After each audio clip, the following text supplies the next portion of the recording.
আলহামদুলিল্লাহ দর্শক, পরিশ্রম করলে সফলতা অবশ্যই অবশ্যই পাবেন। এই যে দেখেন, আমার এলাকার এক ভাই মাছ চাষ করতেছে, মাছের খাবার দিতেছে, মাছ কত আনন্দ সহকারে খাবার খাচ্ছে। সব মাছ একবারে পুকুরের সাইডে চলে আসছে। দেখেন এরা কত আনন্দ করতেছে, খাইতেছে। আসলে এইভাবে মাছ চাষ করার মাঝে আনন্দই আলাদা। মাছের যে সৌন্দর্য, মাছের যে আনন্দ, মাছের যে যে খেলা করা, কি সুন্দর করতেছে। তো এইগুলো দেখলেই মনটা ভরে যায়। আসলে প্রকৃতির সাথে থাকা, কৃষিকাজের সাথে থাকা, খামারি হওয়া, কি যে একটা আনন্দের ব্যাপার। তো এই ভাই মাছ চাষ করতেছে। তো এই পুকুরে ওনার হচ্ছে তেলাপিয়া মাছ। তো মাছের খাবার দেওয়ার পরে দেখেন কত সুন্দরভাবে মাছ খাবার খাচ্ছে, আনন্দ করতেছে। আসলে আপনিও যদি সুযোগ থাকে অবশ্যই চেষ্টা করেন আত্মকর্মসংস্থানের ব্যবস্থা করার জন্য। আত্মকর্মসংস্থানের বিকল্প কোনো কিছু নাই।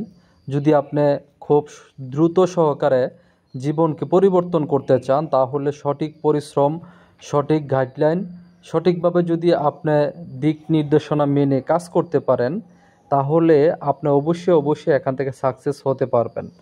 তো আলহামদুলিল্লাহ, এই ভাই মাছ চাষ করে মোটামুটি স্বাবলম্বী হয়ে গেছে। তো ওনার 3-4টা পুকুর আছে বর্তমানে। এক এক পুকুরে এক এক ধরনের মাছ চাষ করতেছে। তো যেহেতু মাছ চাষে লাভজনক একটা ব্যবসা, বর্তমানে কিন্তু 100-150 টাকার নিচে কোনো মাছ নাই, এবং সেই জন্য মাছ চাষে খুব ভালো একটা অবস্থা আছে।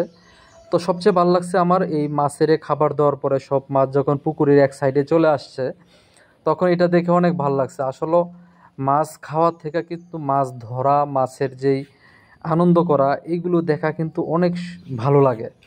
তো যাই হোক, আপনাদেরও অবশ্যই মাছ ধরাটা বা মাছ দেখাটা অনেক ভালো লাগতেছে। তো যাই হোক, সবাই চেষ্টা করবেন আত্মকর্মসংস্থানের ব্যবস্থা করার জন্য। আর যদি মাছ চাষ করতে চান, তাহলে অবশ্যই অবশ্যই যারা মাছ চাষ করে তাদের সাথে আগে যোগাযোগ করবেন, তাদের সাথে একটু সময় কাটাবেন। তাদের কাছ থেকে অনেক কিছু জানার আছে। এক একজন এক এক সিস্টেমে মাছ চাষ করে। তো সবচেয়ে ভালো হয় যারা মাছ চাষ দীর্ঘদিন ধরে করতেছে, তাদের সাথে সুপরামর্শ করে তারপরে আপনি মাছ চাষ পেশায় নিয়োজিত হবেন। আর সর্বপ্রথম অবশ্যই অল্প করে ছোট্ট একটা পুকুর দিয়ে আপনি শুরু করতে পারেন, বিশেষ করে সাদা মাছ দিয়ে। যদি অল্প করে শুরু করতে পারেন, আপনার একটা বেস উঠানোর পরে আপনার একটা অভিজ্ঞতা হবে। তারপরে আপনি বুঝতে পারবেন যে হ্যাঁ, আপনাকে দেয়া সেটা হবে কি হবে না।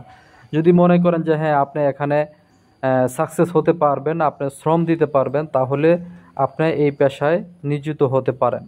আর অবশ্যই অবশ্যই আমরা অন্য কোনো পেশায় বা অন্য মানুষের অধীনস্থ যখন কোনো কাজ করি, তখন কিন্তু পারফেক্টভাবেই কাজ করি, টাইম টু টাইম মেনে কাজ করি। আর যখন নিজের কোনো প্রতিষ্ঠানে কাজ করি, তখন কিন্তু আমরা টাইম মেনটেন করতে চাই না। এই জন্য আমরা বেশিরভাগ লসের সম্মুখীন হই। আমরা যখন নিজের কাজ করব, তখন কিন্তু আরও গুরুত্ব সহকারে করতে হবে। অন্যর উপরে দিয়ে ভরসা দিয়ে চলা যাবে না, নিজে দেখশনটা বেশিভাবে করতে হবে। তাহলে সাকসেস হওয়া সম্ভব। সবাইকে আমার চ্যানেলে সাবস্ক্রাইব